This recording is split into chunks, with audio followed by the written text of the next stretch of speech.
ও ভাই কত কয় কেজি হবে? ও ভাই 30 কেজির মতন হবে ভাই। 30 কেজি? হ্যাঁ ভাই। কোন জায়গার মাছ ভাই? ভাই পদ্মা নদীর সিএমডি ঘাটের। সিএমবি ঘাটের মাছ না? 30 কেজির কাতল মাছ। ভাই বলতে 9500।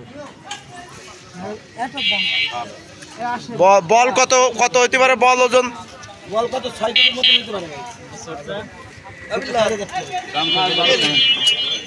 এ ভাই তিনটের দাম কত? তিনটের দাম ভাই তিনটের দাম তো 50000। 50,000। হ্যাঁ। একটা কাতল এটা হলো কয় কেজি ওজন?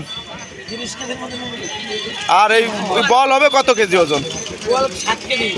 আর ওগুলো কি মাছ? ওগুলা গনগনি দিতে এ ভাই ওর ভিতর কি মাছ? চিংড়ি মাছ আছে নাকি? ভাই চিংড়ি মাছ। মামার জীবনে কি এত বড় দেখছেন? দিয়েছি কিন্তু এই মাছ খাওয়া যাবে না। না খাওয়া যাক না আমি দেই না, আমার জীবনের প্রথম দেখলাম। না এত বড় মাছ তো বরফ দিয়া।